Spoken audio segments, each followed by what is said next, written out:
السلام عليكم ورحمة الله وبركاته. سلام እንዴት ናችሁ የፊርዶስ ተከታታዮች ሁሉ ሰላም።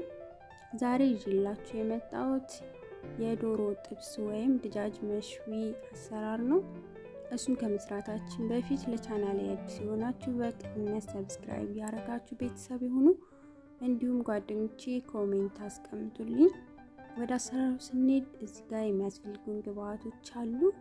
ዶሮ የአንድ ዶሮ ሰድሩን ተጠቅሜያለሁኝ፣ ቆራርጬዋለሁኝ። በዚህ መልኩ ነው የቆራረጥኩት። ከዛ እርጎ ያስፈልገናል ወይም ዝባዲ፣ የሎሚ ጭማቂ እና ነጭ ሽንኩርትና ዝንጅብል አንድ ላይ የተፈጨ። ከዛ ቅመሞችን ደግሞ ያስፈልጉናል፣ ቁንዶ በርበሬና ከሞን፣ ጨው እና ቺሊ ፓውደር። በመቀጠል የቲማቲም ሳልሳ ያስፈልገናል። ከዛ ከዶሮው ላይ ሁሉንም ቅመሞች እንጨምራቸዋለን አንድ ላይ መተበል ስላለብን። ከዛ አንድ ማንኪያ ነጭ ሽንኩርትና ዝንጅብሉን አንድ ማንኪያ ፈጭተን እንጨምራለን። እርጎ 2 ማንኪያ እንጨምራለን።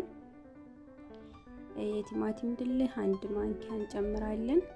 ከዛ የሎሚ ጭማቂውንም እንደዚሁ አንድ ማንኪያ እንጨምራለን። ከልም መጠቀም ይቻላል ከፈለጋችሁ። የወይራ ዘይት ዲው አንድ ማንኪያ ጨምራለሁ። ከዛ አንድ ላይ እናቀላቅላቸዋለን።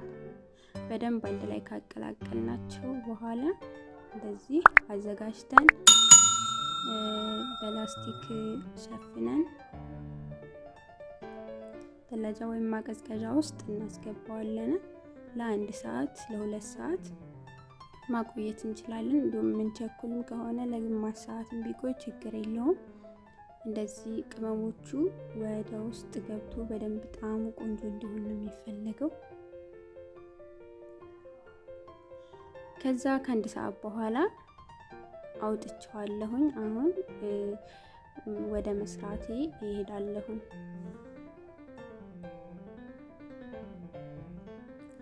እዚህ ጋር ዶሮውን የምንሰካበትን አዘጋጅቻለሁ። እንደዚህ የስካን እናስቀምጣለን ማለት ነው።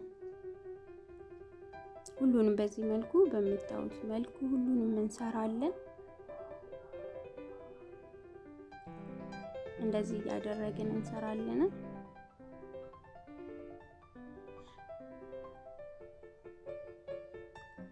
ሁሉንም በዚህ መልኩ ሰርቼ ጨርሻለሁ።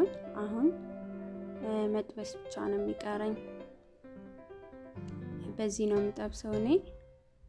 እንተ ኦቨን ውስጥ ማጥበስ ይቻላል፣ በፈለጋችሁ በክሰልም እንደዚሁ ይጠበሳል። ብቻ በአቅራቢያችሁ በመታገኙት ነገር መጥበስ ትችላላችሁ። እንደዚህ አስቀምጬ እያገላበጥኩ አብስሎ ምንም ጊዜ አይፈጅም። ሲጀመር በጣም ትንሽ የተወሰነ ሰዓት ነው የሚበስለው። ቶሎ ነው የሚደርሰው። ፈጣን ስራ ነው። በትንሽ ሰዓት ውስጥ ደርሶ መብላት እንችላለን። እና ሁላችንም በቤታችን መቅመስ መስራት መሞከር ጥሩ ነው። ሞክሩት፣ ሁላችሁም ትወዱታላችሁ። በጣም ጣፋጭ ምግብ ነው። እንደዚህ እየገለብኩኝ ያገላበጥኩ አበስለዋለሁ። ሽታው በጣም ደስ ይላል። የቅመሞቹ ሽታ ብሉይ ብሉይ ነው የሚለው።